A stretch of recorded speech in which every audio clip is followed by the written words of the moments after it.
Hello and welcome to the 14th and final instalment in this new series on understanding science.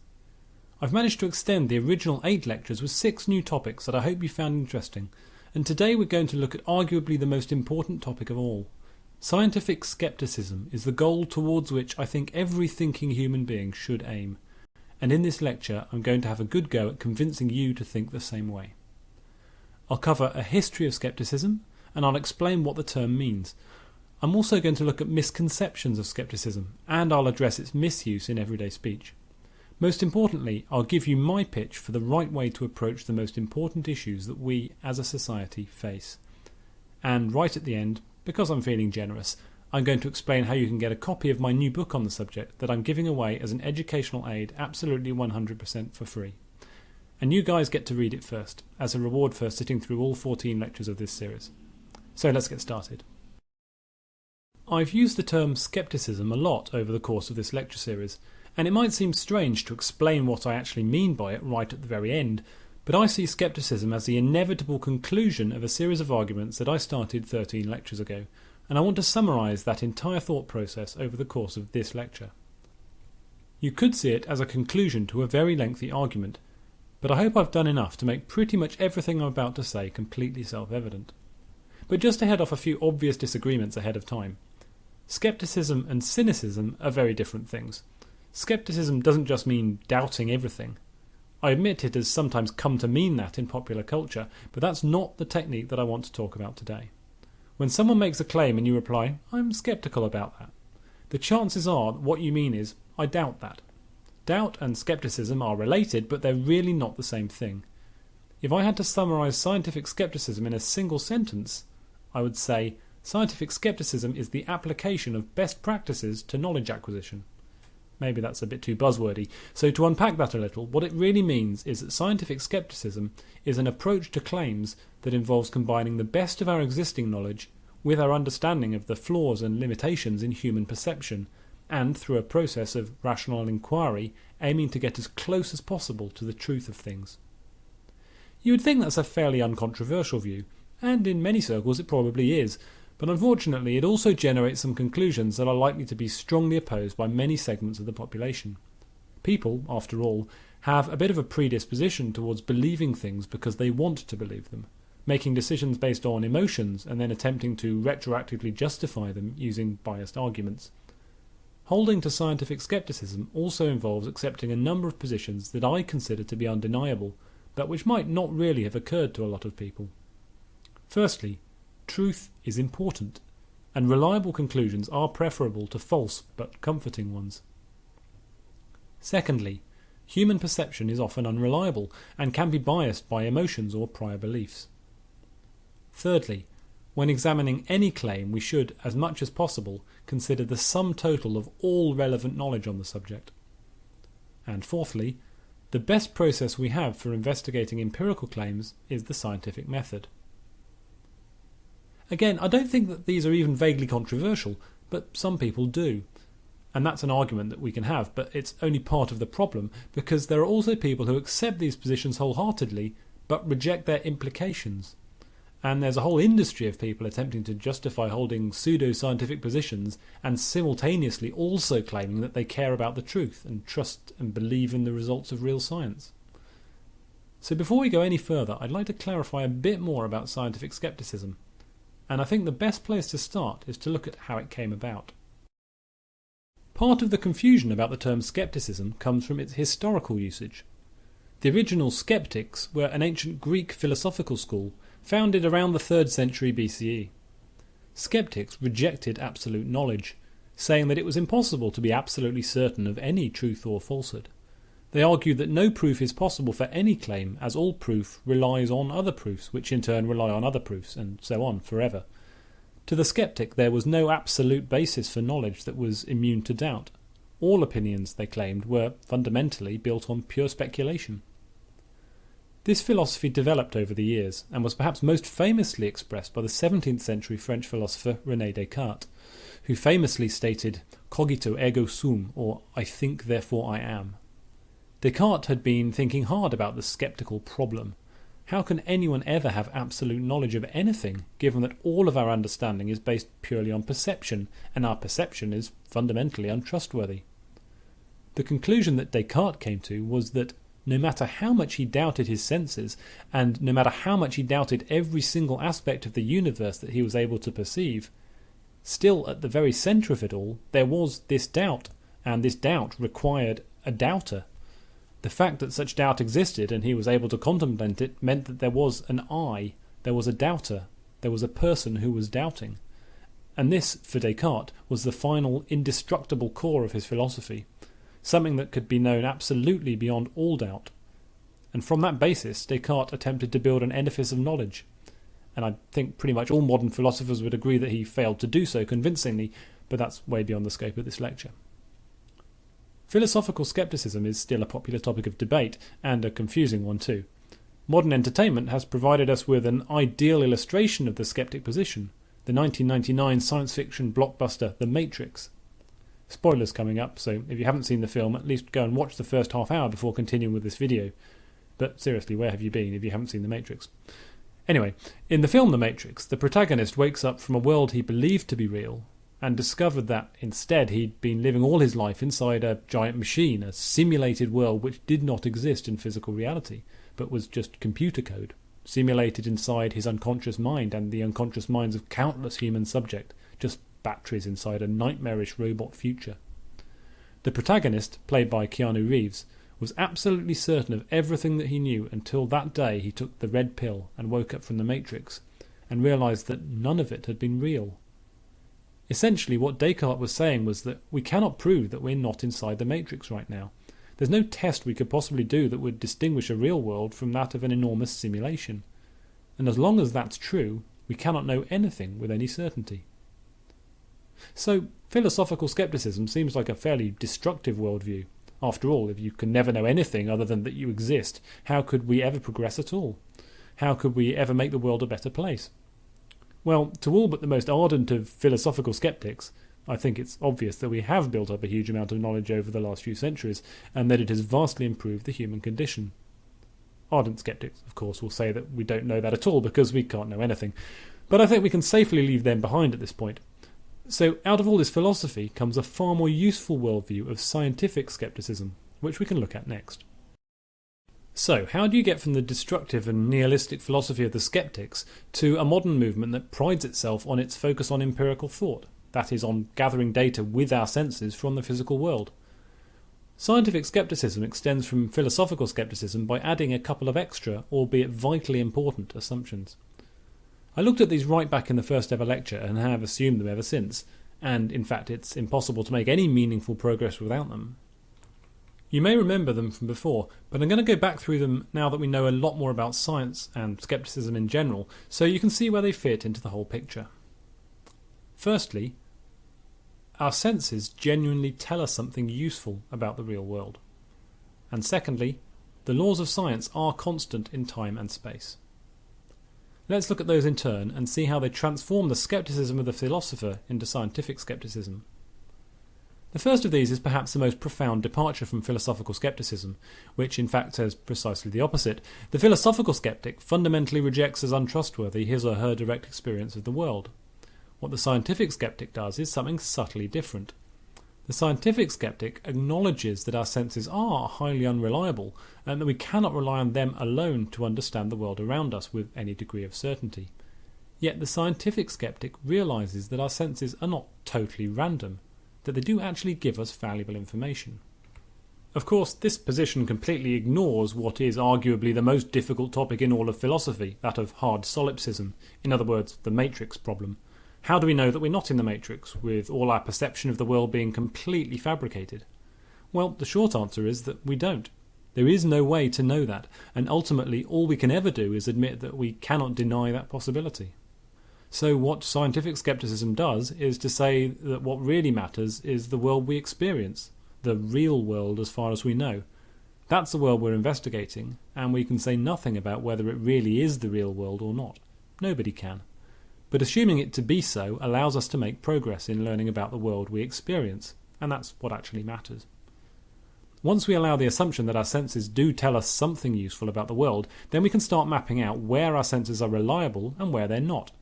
We can start making models based on what we see and hear, and we can form scientific hypotheses from these models and check how well they compare with reality. Then we can start working out how our senses deceive us, and we can form techniques that enable us to bypass those shortcomings and gather reliable information. Let's look at the second assumption. And remember, these are assumptions, and we don't have solid reasons for knowing these to be true. However, assuming them to be true has allowed us to make some extraordinary steps over the last few centuries, so it seems like our assumptions have been justified. The second assumption says that the laws of the universe are constant in time and space. In other words, if we discover that massive objects obey gravity here on Earth, we assume that they obey exactly the same laws of gravity everywhere else in the universe, and that they always have done and always will. This is known in relativity as the assumption that there are no privileged frames of reference. It means that everyone measures the same laws of physics wherever, whenever, and whoever they are. Again, we don't have any solid reason to believe that this is true, though evidence seems to show that it is the case, and we certainly don't have any reason to believe that it's not true. For example, we can observe the laws of gravity at a very large distance through astronomy. We can check how stars and galaxies move at a great distance, and hence we can check that they obey the same laws that we see here on Earth. Likewise, we can look at stellar spectra and make sure that the physics inside stars is constant across millions of light years. In fact, at even greater distances, the whole science of cosmology is based around being able to measure constant physical features across extremely large distances, billions of light years. We've measured the light from a few 100 million years after the Big Bang, right at the other side of the observable universe, and it agrees exactly with what we expect to see given models of physics discovered on Earth in the modern era. The cosmic microwave background radiation, a faint background of very low energy photons that exists right across the night sky, and which was formed when the universe was only a few thousand years old, agrees perfectly with the predictions of 21st century physics. The same physics that we use to describe nuclear processes on Earth today. So I think this second assumption makes a lot of sense. And again, without it, we can't make any progress. Indeed, nobody possibly could, with or without science. So that's the basis for scientific skepticism. Let's compare it with a few other worldviews that take different approaches to the discovery of information. I mentioned earlier that skepticism is definitely not just a synonym for doubt, and neither is it the same as cynicism. Let's look at what skepticism actually means with respect to these other related terms, and to do that we need to look at the various ways we approach evidence. If you look up the word gullibility in a dictionary, you'll find that it isn't actually there. Gullibility is a made-up word which was invented in the 1930s by the Disney Corporation. Only kidding. Gullibility is obviously a word, and it refers to the property of people to believe, or be tricked into believing, certain claims without sufficient evidence. Gullible people are often overly trusting, and it's one of the saddest aspects of gullibility that it's often a weakness of the kindest people in society who have an overly optimistic view of human nature. Gullible people are usually credulous. That means that they're willing to believe claims without sufficient evidence. Importantly, this doesn't mean that they're wrong about everything, just that their filters for determining whether or not information is trustworthy are not very well formed. Some of the beliefs that get through will be perfectly true, and others will be false.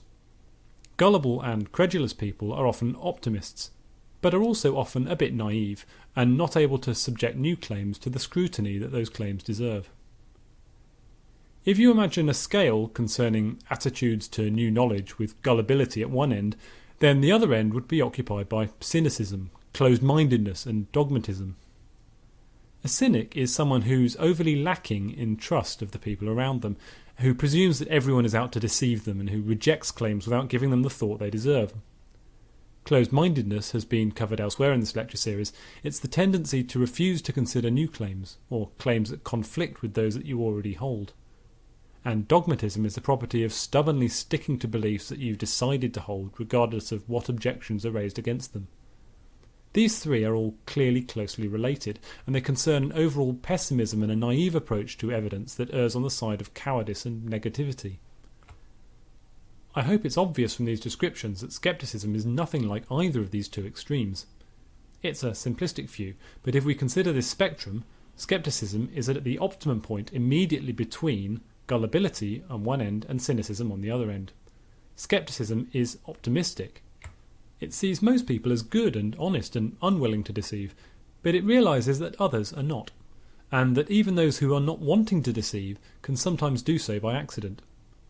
And for information gathered from the physical world, skepticism acknowledges that our interpretation of new information is often guided by our own biases and desires. Science aims to take the human beings out of the decision-making process as much as possible, and scientific skepticism states that we should build our beliefs on a combination of scientific empiricism and rational, critical, skeptical thought. But skepticism certainly isn't dogmatic, closed-minded or cynical either.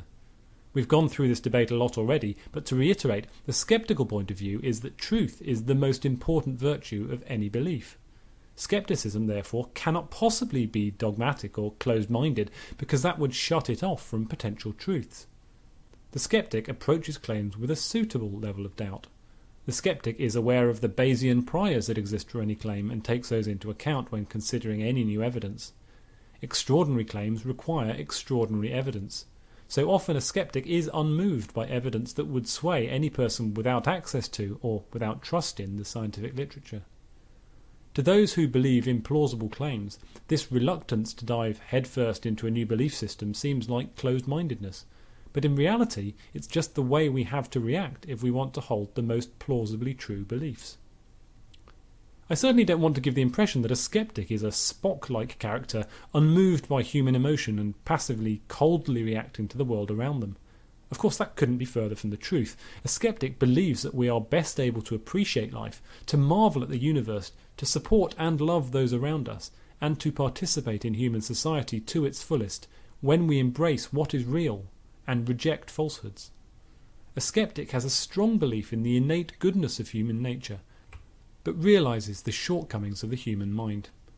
Understanding why our minds are attracted to beauty doesn't detract from that beauty.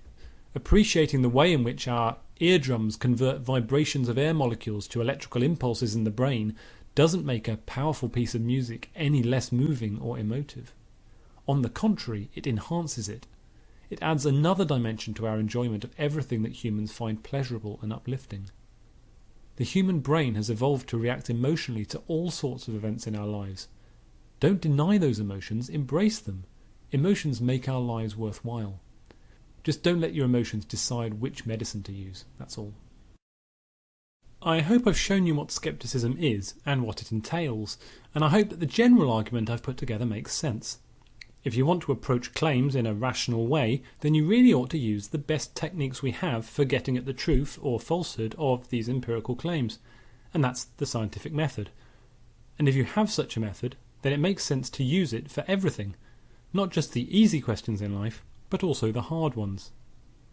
And when that method disagrees with what you want to believe, then you need to decide whether you want to live with the most comforting answers or the most likely ones. And if you choose to live as close to reality as possible, then you need to have the courage of abandoning your old beliefs and embracing new ones from time to time. But the good news is, if you follow the methods of scientific skepticism, you should end up with much more trustworthy beliefs and a worldview that corresponds as closely as possible to the real world. These beliefs enable you to adapt to the world around you with minimal effort, and to remove from your life that horrible feeling of cognitive dissonance that you get when, somewhere, deep down, you know that your beliefs don't correspond with reality. I call this situation mental twister. You know the popular party game with a mat of various coloured circles and a spinning pointer with which you randomly select one of your hands or feet and a colour onto which to place it? And it starts easy as you place your two hands down on nearby colours, say, but then one of your feet has to stretch to the other side of the mat for a red circle, and the second foot has to twist backwards to hit green, and before too long you can't remain in balance and you topple to the floor. Mental twister is a bit like that. You start with a few beliefs that seem reasonably coherent, but soon you come into contact with more and more of reality, and it conflicts with your pre-existing beliefs, and you're forced to twist into more and more convoluted shapes to fit everything together. You build up cognitive defences to hide the cognitive dissonance and make seemingly mutually contradictory facts somehow fit together. But it takes a huge amount of effort, it takes strength of will and often significant anxiety to maintain such a web of beliefs. Reality and fiction don't sit easily side by side. They jostle with each other continuously, and that continual conflict drains you, until eventually something snaps. Either you abandon one of your beliefs, or else you topple. Some people drop the pseudoscience. They give up delusion, superstition, conspiracy theories. Others drop reality, retreating from the real world in ever-decreasing circles of delusion and paranoia. Sooner or later, whatever you believe, it will come face to face with reality. You can't avoid that, but you can make sure that your beliefs align as closely as possible with reality, so that the meeting will strengthen you rather than tear you apart. The freedom that comes with abandoning pseudoscience is like, to me, the freedom that you get when you stand up from a twister board, stretch out your limbs, and realise that you don't have to contort your body in ways it doesn't want to go anymore. You develop an entirely different view of the world. You let go of a lot of anger that you might have felt for those who opposed your previous views, people who might have had a perfectly good reason for doing so.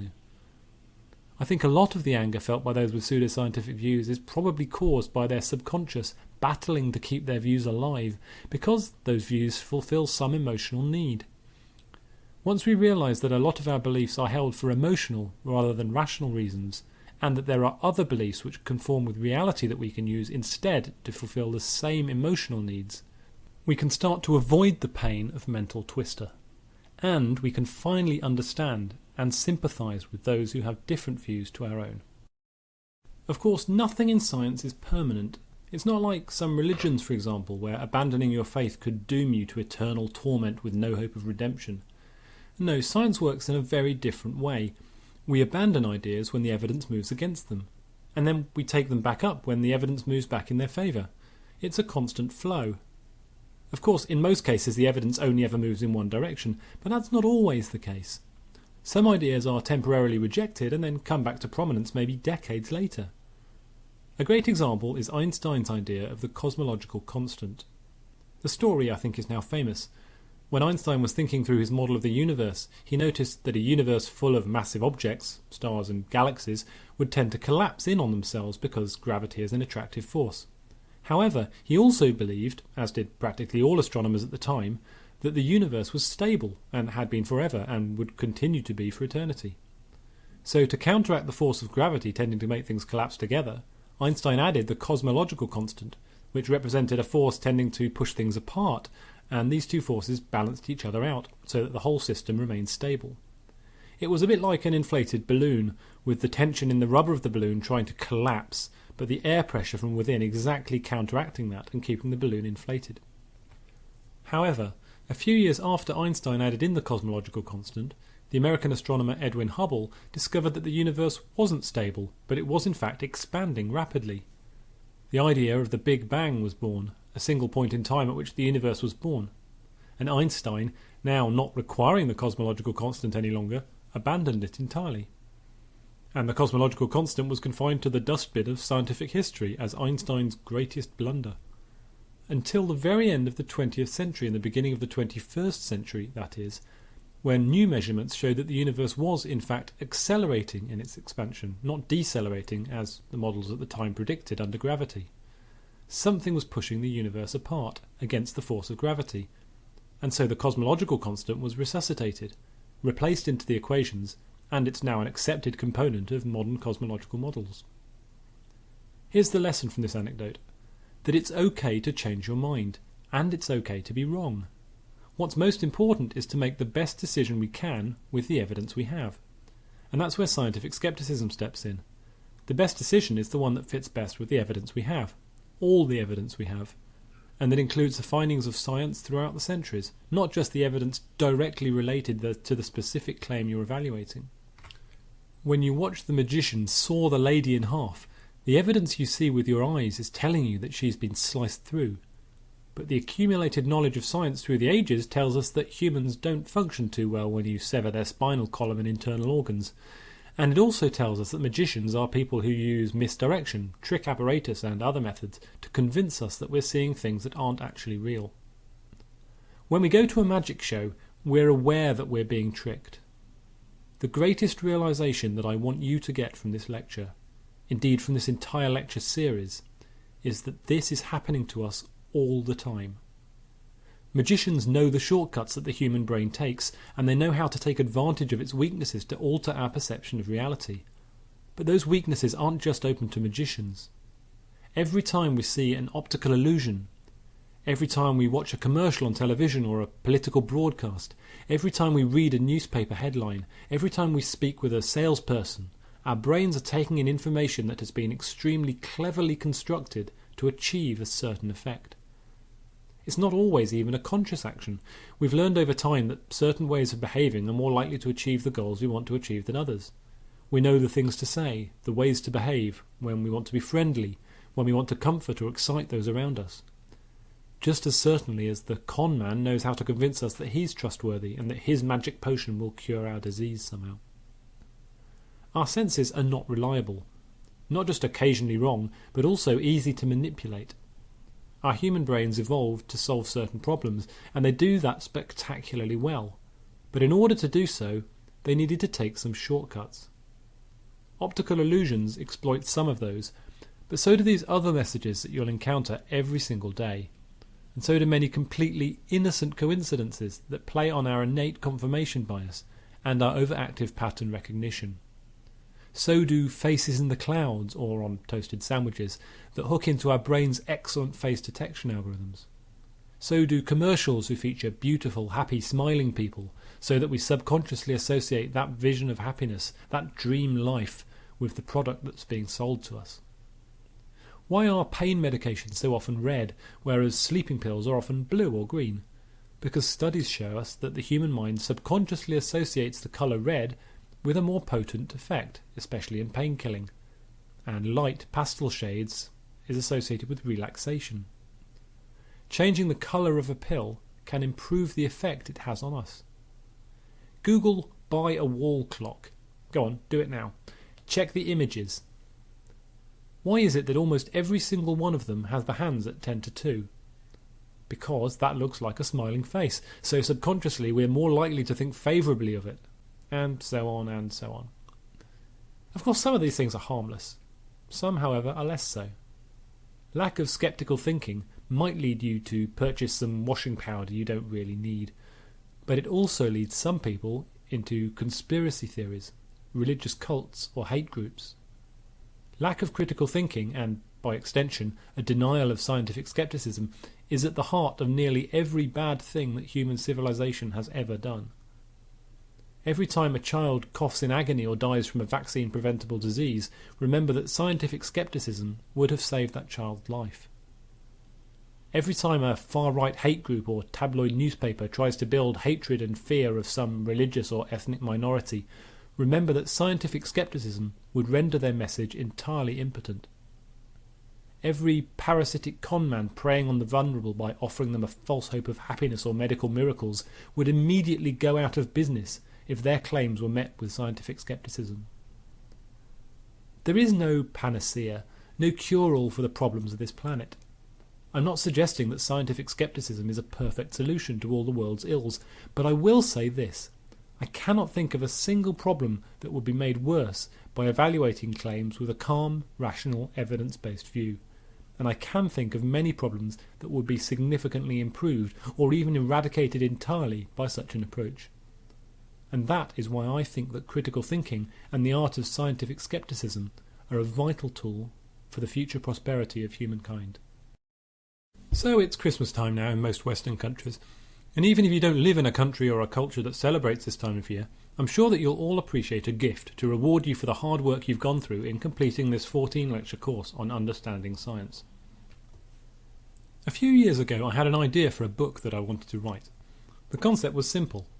What would happen if I were given a chance to speak with one of the greatest human beings who ever lived? Someone who formed a whole school of thought or revolutionised an entire discipline. Someone who, even now, hundreds of years on, still stands out from the rest as an exceptional example of human brilliance at its best. I thought about how I would explain to that person the changes that had taken place in their field of expertise between their death and the modern day. And the first person I thought of was Johann Sebastian Bach. How could I explain to him the transition from the music that he wrote in the 17th and 18th centuries through the centuries after his death, the great symphonies of the 19th century, the powerful nationalism of the Soviet Union, jazz, blues, country and western, pop, rap. To do that would tax my knowledge to its very limits, but it would be a genuinely thrilling educational experience for both of us. And then I thought about a different character, Isaac Newton, perhaps the greatest scientist of all time and one of its most colourful characters. If I were to meet him and attempt to talk him through the changes that happened in science between his death in 1727 and today, almost 300 years later, how could I explain to him the extraordinary changes that took a fledgling subject, barely beyond its philosophical roots, right the way through the Industrial Revolution, the invention of electricity, flight, relativity, atomic physics, quantum mechanics, cosmology? I realised that not only would that story present an opportunity to learn a huge amount about those areas of science that I hadn't studied before, but it would also give a fascinating insight into some of its most extraordinary characters, including Newton himself. But I didn't want to write a history book or a simple book listing scientific achievements and theories, attempting to explain what they meant. There's plenty of books like that, but I wanted to do something more. As you might have guessed, to me the most important lesson to be learned from science is not the amazing things that have been discovered using science, fascinating though many of them are, but it's the process of science itself. How does it work? What lies behind 3 centuries of the most extraordinary technological development? What can we learn from all of this about ourselves, our 21st century society, and the way that we live today? That book took me several years to write, in lots of small chunks with large pauses in between. I finished it almost a year ago and looked briefly at publishing it officially, but didn't get very far. So often you read stories of authors who persisted through rejection after rejection after rejection until eventually, years later, they get their lucky break. I guess I don't have that kind of mindset. I wrote this book for myself and I never expected to earn any money from it. So recently I made the decision to give it away for free online. And here it is. It's available on my website at www.frayn.net/books/Newton. It's in PDF format and it's entirely free.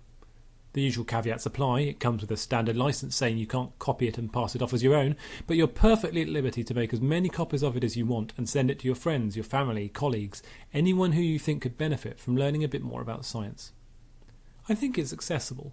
I haven't assumed much, and I've gone to great lengths to avoid complicated terminology, and there's no pages of maths or impenetrable equations, and I hope I've scattered it with enough fascinating stories to keep your interest. I would genuinely love to hear your feedback. If you have any comments on the book itself, then please drop me an email at the usual address. Ultimately, this is for everyone, so I know there'll be subject matter experts who get frustrated by the lack of depth in some areas or things that I've glossed over, but you can't have everything. Still, it is what it is, and I'd love it if you downloaded it and had a read. And whatever you're doing this holiday season, I hope you have a lovely time. Take a few days off, relax, curl up with a good read, and maybe learn something interesting.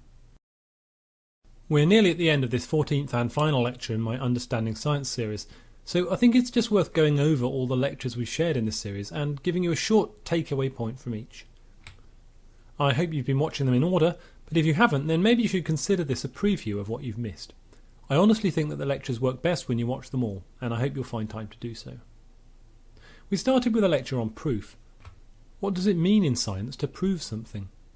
If you remember, I introduced the concept of the spectrum of certainty, which I've carried throughout this lecture course.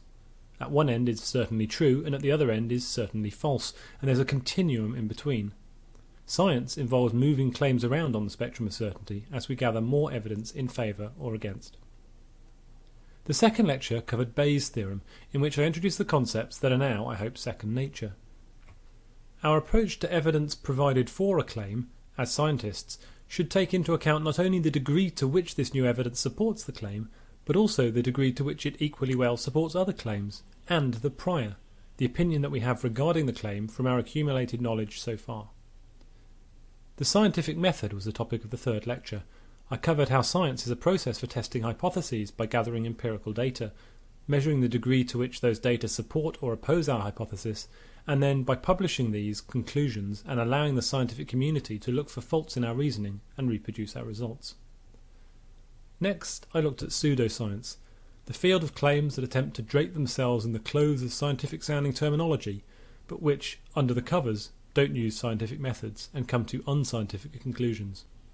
Pseudoscience can mislead the public, who don't necessarily have a good understanding of science as a process, or the findings of science itself, but who are taken in by people exhibiting the trappings of legitimate research.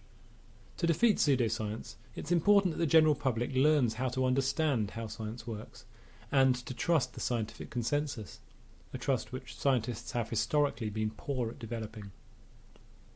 The burden of proof was the next topic I covered, answering the claim often raised by pseudoscientists that we should all believe the claims they make until they can be proved false. But in reality, that's not how a rational person should approach new claims. As stated before, new claims should be considered based on how well they mesh with existing knowledge and the strength of the evidence offered in their favour.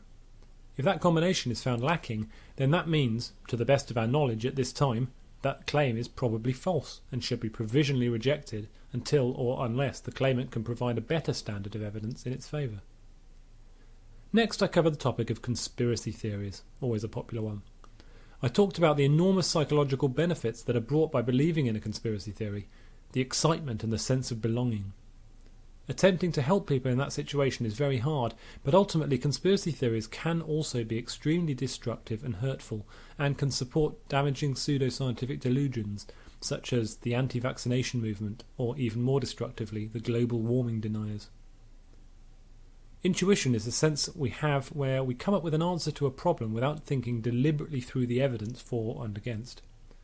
Our intuition is an evolved sense that's extremely powerful and allows us to do a lot of things very well that we have so far proven spectacularly bad at teaching computers to do. But intuition also has problems. An over-reliance on intuition can see us rejecting claims for poor reasons, or accepting things because of emotional desire rather than any particular rational reason. Logical fallacies are arguments that we occasionally use that don't make sense. I listed many in my lecture, and there are plenty more for you to discover if you spend a few minutes browsing the internet. It's important to learn some of these so you can understand why some arguments made by pseudoscientists fail, and perhaps even recognise some flaws in your own arguments that you should easily be able to shore up. Science and scientists.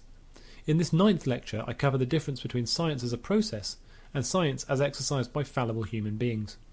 Humans make mistakes, of course, but it's important to distinguish between the scientific method, the underlying process of science, and the way it might have been imperfectly implemented in human society. Next, we looked at the supernatural, and I put forward the argument that the supernatural is both an incoherent concept and one with an exceptionally low Bayesian prior, and should therefore be provisionally rejected. A common way pseudoscientists and the like defend extremely unlikely views is by special pleading, which I covered next. Special pleading is the method of inventing logically possible excuses that are often completely without any supporting evidence whatsoever, in order to escape from often overwhelming evidence against a possible theory. It's used frequently in pseudoscience and theology, with entire fields of research such as theodicy working almost exclusively in this model. The Galileo gambit is a technique used by less intellectually honest pseudoscientists to try to lend some support to their claims. They say that science persecuted Galileo and rejected his claims, and they were wrong to do so then, so they could just as easily be wrong now with whatever claim the pseudoscientist is peddling. The flaws of this argument are obvious, but it did lead to an interesting discussion on the scientific establishment and the reasonableness of belief. Then finally, last lecture, lecture 13, we talked about significance, where I introduced the concept of measuring significance by comparing experimental results designed to demonstrate some hypothesized effect against the results expected under a null hypothesis, where no such effect exists. I looked at how significance is often measured in terms of standard deviations, often using the shorthand sigma, and I showed how significance can be faked, deliberately or accidentally, and how to counteract that. And then today, of course, I've talked about skepticism, which is to me the obvious conclusion of everything that I've been saying, to approach claims with the appropriate balance of doubt and open-mindedness. And with that, I'll draw this lecture series to a close. So, this is the last slide. Once again, thank you very much for listening to my lecture series, and I truly hope it's been useful and educational for you. Perhaps it's answered some questions that you've always had and never managed to answer before, or maybe it's given you a new perspective on some things that you used to think differently about. Either way, I hope you also download my book and that it entertains and educates you in equal measure. I'm confident that it will. And if you decide that scientific skepticism makes sense, as I also hope you will, then there are a great many resources out on the internet to help you look into it further. There are many excellent podcasts and there are many excellent books.